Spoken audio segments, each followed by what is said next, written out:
Hello guys, सुबह का राधे राधे, जय श्री कृष्णा।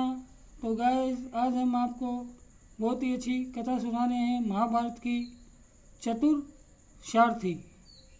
तो गाइस, युद्ध के अंदर चतुर सारथी होना आवश्यक है। तो गाइस, चलते हैं हम और आप महाभारत की ये छोटी सी कथा सुनते हैं, जिससे हमें ज्ञान प्राप्त होता है। महाभारत के युद्ध में आज अर्जुन तथा कर्ण आमने सामने थे। एक दूसरे को मार डालने का प्रयास चल रहा था। सहसा कौरवों की प्रेरणा से कर्ण पूरी शक्ति लगाकर लगातार बाणों की वर्षा करने लगा। ये देख अर्जुन क्रोध से जल उठा। उन्होंने अनेक दमकते हुए बाण मारकर कर्ण के मर्म स्थानों को बीन डाला। इससे उसे बड़ी पीड़ा हुई।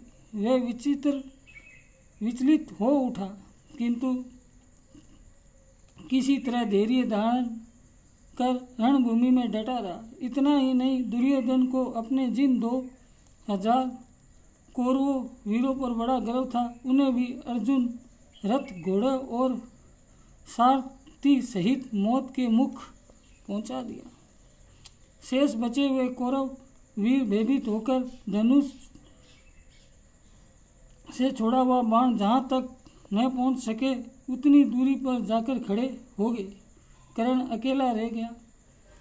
उसने परशुराम जी से प्राप्त आर्तवर्ण अस्त्र का प्रयोग करके अर्जुन के शेष अस्त्रों को शांत कर दिया। अर्जुन और कर्ण आमने सामने थे। युद्ध करते समय वीरता, अस्त्र संचालन, मायाबल तथा पुरुषार्थ में कभी सूतपुत्र कर्ण बढ़ जाता तो कभी अर्जुन। दोनों एक दूसरे पर तीव्र गति से प्रहार कर रहे थे। जो लोग युद्ध देख रहे थे, वे दोनों की प्रशंसा अपने अपने अनुसार कर रहे थे। युद्ध करते करते कर्ण जब किसी भी तरह अर्जुन से बढ़कर पराक्रम न दिखा सका तो उसे अपने सर्वमुख बाण की याद आई। वह बाण बड़ा भयंकर था। आग में तपाया होने के कारण वह सदा दैत्य मान रहता था। अर्जुन को ही मारने के लिए कर्ण ने उसे बड़े यंत्र से और बहुत दिनों से सुरक्षित रखा था।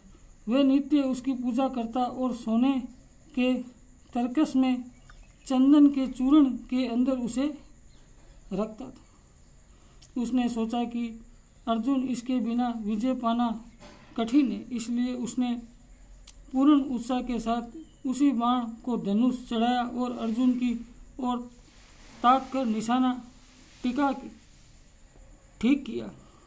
उस समय कर्ण के सारथी शैल्य ने जब इस भयंकर बाण को धनुष पर चढ़ा हुआ देखा तो, कर्ण, तुम्हारा ये बाण अर्जुन के कंठ में नहीं लगेगा। जरा सोच विचार कर फिर से निशाना ठीक करो, जिससे ये मस्तक काट सके। ये सुनकर कर्ण की आंख क्रोध से उद्दीत हो उठी। वह शैल्य से बोला, मदराज कर्ण 2 बार निशाना नहीं साधता। मेरे जैसा वीर कपट पूर्वक युद्ध नहीं करते। ये कहकर कर्ण ने जिस सर्वमुख बाण की वर्षों से पूजा की थी, उस बाण को अर्जुन की ओर छोड़ दिया।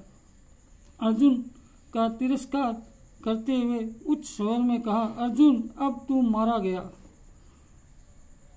कर्ण के धनुष से छूटा हुआ यह बाण अंतरिक्ष में पहुंचते ही प्रचलित हो उठा। सैकड़ों भयंकर उल्काएं गिरने लगी। इंद्र आदि संपूर्ण लोकपाल हाहाकार कर उठे। इधर जिसके चतुर सारथी भगवान श्री कृष्ण हो, उसे भला कौन मार सकता है। श्री कृष्ण ने युद्ध स्थल में खेल सा करते हुए अर्जुन रथ को तुरंत ही पैर से दबाकर उसके पहियों को कुछ भाग पर थी धसा दिया।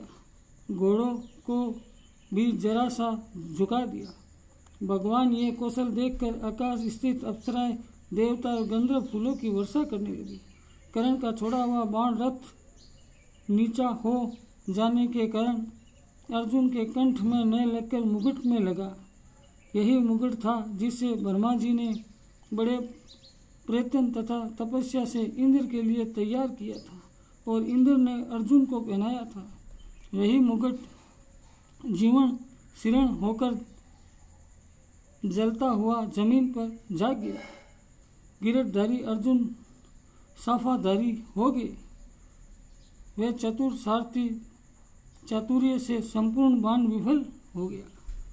तो गाइस, ये छोटी सी जानकारी आज हमने आपको दी करुण और अर्जुन के बारे में। तो गाइस, हमें हमेशा सच्चाई के मार्ग पर चलना चाहिए। हमेशा सच्चाई की जीत होती है और हमें भगवान की सच्ची भक्ति करनी चाहिए। तो गाइस, हमें इस कथा से यही प्रेरणा मिलती है। सुबह का राधे राधे, जय श्री कृष्णा। गाइस, हमारे चैनल को ज़्यादा से ज़्यादा लाइक करें, सब्सक्राइब करें, वीडियो देख के कमेंट करें। तो गाइस, आज के लिए इतना ही।